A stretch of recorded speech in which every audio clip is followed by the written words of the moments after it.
வணக்கம் சார். வணக்கம் sir. Sir இப்போ இந்த மாதிரி நேரத்தில் நம்ம இந்த வீடியோ போடணுமா அப்படிங்கிறது ஒரு இதாக இருக்குது சார். எப்படி நம்மளால பேச முடியும் சார்? இப்போ ஒரு மிகப்பெரிய துயர சம்பவம் நடந்திருக்கு. இன்னைக்கு நம்ம ப்ரோக்ராம் பண்றதுக்கான நோக்கம் என்ன? இன்னைக்கு இந்த ப்ரோக்ராம் டெலிகாஸ்ட் பண்றதுக்கான நோக்கம் என்ன சார்? எல்லாருமே கேள்வி கேட்குறாங்க. எப்படி உங்களுக்கு மனசு வருது இந்த டைம்ல? ரொம்ப கஷ்டப்படுத்துறீங்க, கேள்வியா கேட்டு கஷ்டப்படுது. சின்னதாவே கேளுங்க. இந்த டைம்ல இப்படி ஒரு ப்ரோக்ராம் பண்றீங்கன்ட்டு எல்லாருமே கமெண்ட்ஸ் எல்லாத்துலயும் கேட்குறாங்க சார். நீ கண்டென்ட் எடுத்து வச்சிருக்க மாமா? எடுத்து வச்சிருக்கியாப்பா? எழுதி கொடுத்துருக்கீங்க எல்லாமே எடுத்து. இதை நாளைக்கு பேசுனா வியூஸ் போகுமா? எக்ஸ்பைரின்னு என்ன சொல்ல மாட்டாங்களா? ஒரு இழப்புல இருக்கும் சார். இருந்தாலும் என்ன வேணாலும் நடக்கட்டும்பா. நாம் மக்களுக்காக வீடியோ போடுறோம். எனக்கு பெரிய இழப்புனா நீங்க கைது பண்ணப்பட்ட போது நீங்க கைது பண்ணும் போது நான் தனியா இருந்தேன். நீங்க கைது செய்யும் போது தம்பி அது வேற சிரிப்பா. நான் பெரும் துயரத்துல இருக்கும் போது காரணம் என்னன்னா நீங்க கைது பண்ணாங்கல்ல உங்களை. அப்ப நான் தனிமையில இருந்தேம்மா. அப்பதான் என்னுடைய அந்த இழப்பையே நான் சந்தித்தவன். ஒருபோதும் நான் பின்வாங்க மாட்டேன். என் வீட்டுக்குள்ள கக்கூஸ் தனியை ஊத்தும் போது நான் வீடியோ போட்டவையா? புரியுதா? சாதாரண ஆள்ல நான். அதனால நீங்க என்ன வேணாலும் பேசலாம். என்னுடைய நண்பர் இன்னைக்கு அரசு பொறுப்பு போயிட்டாரு. நான் சீக்கிரம் போகணும். அதுக்கு ஒரு நாள் வீடியோலாம் போகாம இருந்துச்சுன்னா நல்லா இருக்கு. அதனால நீங்க கேள்வி கேளுங்க. சபாநாயகர் வாய்ஸ் கூட தான் வருது. தயவுசெய்து உட்காருங்க, தயவுசெய்து உட்காருங்க. வரும். கஷ்டப்பட்டு ஒரு வாய்ஸ் எடுக்கும் பொழுது வரும். 4-5 எட்டி பார்க்கும். சார் இப்போ பார்க்க போனாக்கா ஆன்லைன்லயே சரக்கு வாங்கலாம், ஆன்லைன்லயே சரக்கை புக் பண்ணிக்கலாம் அப்படிங்கிற ஒரு ஸ்கீம் கொண்டு வந்திருக்காங்க. அது எந்த அளவுக்கு நம்ம பார்க்க வேண்டியதா இருக்கு sir? The scheme which is today TVK government announced. இதை நான் 10 வருடத்திற்கு முன்பே அப்போதைய அமைச்சராக அதிமுகவில் இருந்தவரை நான் சொல்லியிருக்கையா. அவரை நேர்ல போய் பார்த்து இப்படி ஒரு ஸ்கீமை கொண்டு வாங்க அப்படின்னு அன்னைக்கே சொன்னேன் நானு. இல்ல அன்றே அவர் இருந்தவுடைய காலகட்டங்கள் அது வேணாம் அப்படி இப்படின்னு சொல்லிட்டாரு. இன்று இந்த ஸ்கீம் வந்திருக்குன்னா அது சார் அப்போ ஜெப்டோல வர மாதிரி பண்ணிட்டா இன்னும் ஈஸியா இருக்கும்ல சார்? அற்புதமாக சொன்னீங்க மாலத்தீவு. சரியான பதிலாக சொல்லியிருக்கீங்க.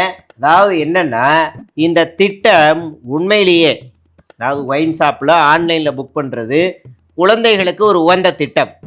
அதே நேரத்தில் பெண்களுக்கு குடும்பத்தோடு பெண்களுக்கு இது ஒரு உகந்த திட்டம். மாலத்தீவு நீங்க ஒயின் ஷாப்ல நிற்பியாம்மா? இல்ல சார். நீ நிக்க மாட்டல. Day night கேப்பியா? பக்காட்டி கேப்பியாம்மா? பிங்க் கேட்க மாட்டீங்க.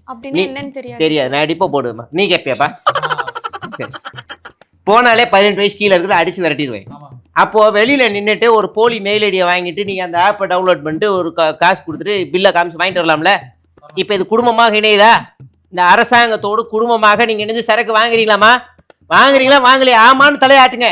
அப்ப இந்த திட்டத்தை நான் வரவேற்கணுமா இல்லையா? இந்த திட்டத்தை தான் அன்று 10 வருடத்துக்கு முன்பு நான் சொல்லியிருக்கேன். புரியுதா? எனக்கும் தான் மாலத்தீவு. உண்மையிலேயே இந்த அரசாங்கம் ஒயின் ஷாப்ல இப்படி ஒரு திட்டத்தை கொண்டு வந்திருக்காங்க.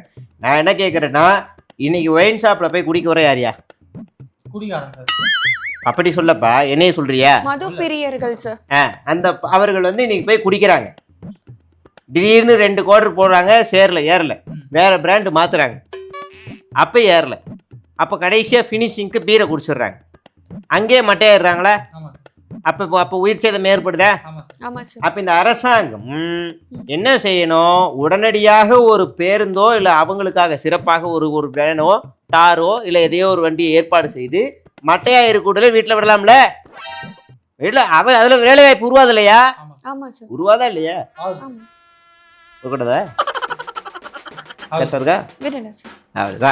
இந்த திட்டத்தை ஹோம் டெலிவரி செய்யணும். முடிந்தால் ரேஷன் கடையில கூட ஒயின் ஷாப்ல குவார்டர் வீட்டுக்கு இல்லடா ஒரு ஃபுல் ஒரு வாரத்துக்குன்னு கொடுக்கலாம். தவறு இல்ல. இது எனக்கு புரியுது. எதனால சார் சொல்றாரு அப்படின்னாக்கா இந்த மாதிரி ஒரு ஆளுமையா இருக்கும் போது, அதாவது பப்ளிக் ஃபேஸா இருக்கும் போது அவர் போய் ஒயின் ஷாப்ல போய் நின்று வாங்க முடியாது. கரெக்டா? 10 ரூபாய்க்கு சண்டை போட முடியாது. நான்லாம் போய் எனக்குன்னு ஒரு மரியாதை இருக்கு. என்ன குவார்டருக்கு மேல 10 ரூபா வாங்குறேன்னு கேட்க முடியுமா?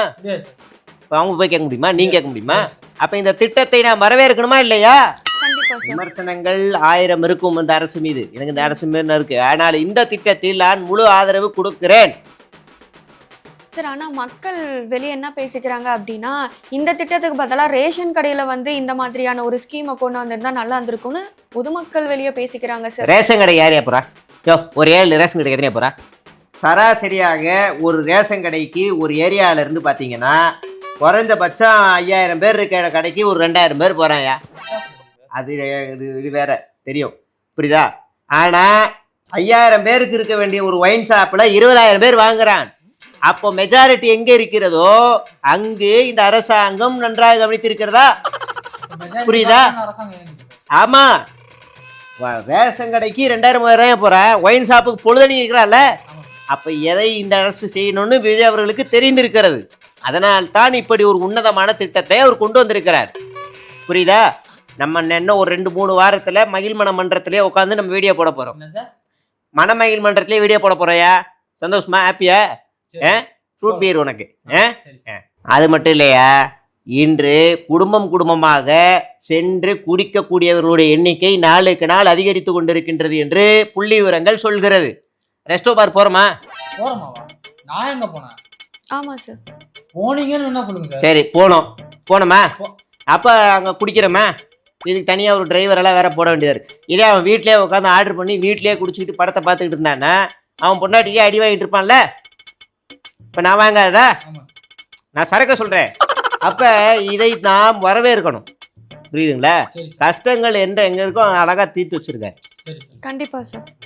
சார் அடுத்த கேள்வி என்ன அப்படின்னாக்கா, அந்த மோடி வீடியோ போட்டிருந்தாரு, அந்த வீடியோ வந்து மெட்டா நிறுவனம் வந்து டெலிட் செஞ்சதா ஒரு இது வந்துட்டு இருக்கு சார். ஆனால் அவங்க தரப்புலேருந்து என்ன சொல்கிறாங்க அப்படின்னாக்கா, அது நாங்கள் வேணுக்குனே பண்ணலை, அது வந்து ஒரு தொழில்நுட்ப கோளாறால் அது மாதிரி ஆயிடுச்சு அப்படின்ற மாதிரி அந்த சைட்லேயும் விளக்கம் கொடுத்துருக்காங்க. ஆனால் அதெல்லாம் ஒத்துக்க முடியாது, நீங்கள் வந்து எங்களுக்கு ஒரு கடிதம் எழுதி கொடுங்க, இது வந்து தவறுதலாக நடந்துச்சு, நம்ம கடிதம் எழுதி கொடுங்கன்னு சொல்லிட்டு அவரே வர வச்சிருக்காங்க. மார்க் சுசூம்பர்க் வந்திருக்கார். மார்க் சுசூம்பர் இந்தியா வந்திருக்கிறார். அவர் டெல்லியில் பிரதமர் நரேந்திர மோடியை சந்திக்கிறார். அப்போது அந்த அலுவலகத்தின் வாசலிலே 1/4 முட்டி அளவு தண்ணி இருந்திருக்கிறது. அப்போது அவர் சொல்கிறார், இந்த பிரச்சனையை விட இந்த பிரச்சனை பெரிதா அப்படி என்று அவர் அந்த இடத்திலே சொல்லி இருக்கிறார். அவர் வெளியே வந்த அடுத்த நொடி என்னிடம் பேசினார். நான் அந்த சிஜேபி பற்றியும் அவரிடம் பேசினேன் என்று சுசும்பர். உங்கள்கிட்ட பேசினார் சுசும்பர் யார் சார்? அவரு மெட்டா ஓனர். அவர் என்னப்பா என்ன சந்தேகப்படுறியா? கேக்குறேன், எனக்கு தெரியல. டேபை விட்டு எரிஞ்சிருவேன், சங்கிலே சுருவிடும். பாக்குறியா? என்னை கேள்வி கேட்காத, எனக்கு தெரியும். புரியுதா? மார்க் சுசூம்பர் அவர் தற்போது ஏற்கனவே வந்திருக்கிறார்.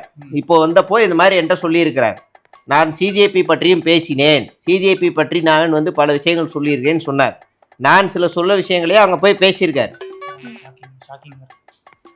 ஷாக்கிங்கா இருக்கு சார். எனக்கும் தான் மாலத்தீவா. அவர் திடீரென்று அன்னோன் நம்பரிலிருந்து வரவும் நான் எடுக்கலாமா வேண்டாமா என்று நான் சற்று நேரம் யோசித்து கொண்டிருந்தேன். சரி, அன்னோன் நம்பரை எடுப்போம் என்று எடுக்கும்போது அவர் அந்த புரியாத பேரை சொன்னார். சுசும்பா என்றார். யார் யாரு அப்படி என்று நான் சொன்ன உடனே மார்க்ஸ் என்று சொன்னார். அப்புறம் தான் எனக்கு தெரிஞ்சது. சார் அன்னோன் நம்பர் வரும்போது பயப்படுறாங்கன்னா, கடன் வாங்கின கடன்காரன் வேணா அன்னோன் நம்பர் பார்த்து பயப்படுவான். நீங்க ஏன் சார் பயப்படுறீங்க? அது வேற பயம், அது நீங்க விட்டுருக்க. வேற அடுத்த கேள்வி என்ன? இந்த படம் பத்தி கேட்பேன். படம் பத்தி. அதாவது இப்போ உங்களோட பயோகிராஃபி எடுக்கிறோம் அப்படின்னாக்கா யாரை வச்சு சார் எடுக்கலாம்? யாரு டைரக்ட் பண்ணலாம்? எனக்கு இதெல்லாம் பிடிக்காது, தற்பெருமையா இருக்கிற படம் பத்தி எல்லாம் நீங்க கேக்குறீங்க. இருந்தாலும் நான் வந்து சொல்றேன், தனுஷ் என்னுடைய பயோபிக்கை நடிப்பதற்கு ஏற்ற நடிகர் தனுஷ். ஹீரோயின் யாரை வச்சு எடுப்பீங்க சார்? ஹீரோயின் வந்து சம்பந்தப்பட்ட ஹீரோயின் வந்து ஹீரோயின் வச்சு எடுப்பீங்களா சார்? 4-5 ஹீரோயின் வச்சிருக்கம்மா. 4-5 வச்சிருக்கேன். கூட கோ ஆக்டர் யாராவது? கோ ஆக்டர் வச்சுக்கிறேன், ஆனால் நீ இல்லை. அது நீ இல்லை, நீ சேனல் அப்போ வீடியோவும் போடுவான். புரியுதா? வேற கேள்வி என்ன கேள்வி? டேரக்டர் வெற்றிமாறன் என்னோட படத்தை இயக்குனா நல்லா இருக்கும். சிரிச்சுவாங்க சார். படம் ஃபுல்லா சிரிச்சுக்கிட்டே இருப்பாங்க. வெற்றிமாறன் படம் வந்து சிரிச்சா பரவாயில்லை, ஆனால் படம் போட்ட முதல் நொடியிலிருந்து கடைசி வரைக்கும் துப்பி கொண்டே இருப்பார்கள். யாரையா இவன் மனுஷன் ஒவ்வொரு நிமிஷம் ஒவ்வொன்று பேசுகிறான். கஜினி கூட 15 நிமிடம் கடுதான் மறதி இருக்கு, வேற 5 நிமிஷத்துக்கு ஒரு வாட்டி மாற்றி பேசுகிறான் என்று படம் முழுவதும் துப்புவார்கள். அதையெல்லாம் கவலைப்பட வேணாம். படத்தில் ஆக்ஷன், ரொமான்டிக் எல்லாமே இருக்கு. அப்போது நான் முயற்சி எடுப்பேன் படத்தில் நடிப்ப வாய்ஸ். சரி சார். அப்புறம் வந்து சென்னையில் இருக்கிற ஆத்தெல்லாம், அதாவது கூவாரெல்லாம் வந்து கிளீன் பண்ணிட்டு குழந்தைகள் விளையாட பார்க்காவும் போட்டிங் இனே அது அற்புதமான திட்டமாக இருக்கிறது இது. வா, என்ன மாதிரியான திட்டம் இது சொல்லுங்க. அதான் சார் அந்த மாதிரி கொண்டு வராங்க. அது வந்து சாத்தியமா? நீங்களே சாத்தியம் இல்லைன்னு சொல்லி பேசியிருக்கீங்க. நான் சொல்லியிருக்கேன் சாத்தியம் இல்லைன்னு திட்டி ஏதாவது கேவலமா பேசியிருக்கேன். சாத்தியம் இல்ல, அது பண்ண முடியாது. இப்ப சாத்தியம் பேசணுமா? அது உங்க இஷ்டம் சார். ஒவ்வொரு பட்ஜெட்லயுமே வந்து இதுக்கான நிதி ஒதுக்குவாங்க, அதுக்கப்புறமா அது எங்க போகுதுன்னே தெரியாது சார். போன ஆட்சில இருந்து அதான் பண்ணிருக்காங்க, இப்போ இந்த ஆட்சிலயும் அது மாதிரி நான் ஒரு உல்டாவா பேசுறேன். சாத்தியம் இல்லை அப்படின்னு ஒரு உருட்டு உழப்பி எடுத்துட்டு வந்து கொடுக்குறேன், நீ போட்டு விடுங்க. ஒவ்வொரு ஆட்சியிலும் இந்த கூவம் நதிநீரை சரி செய்வதற்காக ஒவ்வொரு ஆட்சியிலும் பல கோடி ரூபாய் ஒதுக்கப்படுகிறது. படுகிறதா? சுவிட்ச் ஆஃப் ஆகி ஒரு வாரம் படுகிறதா?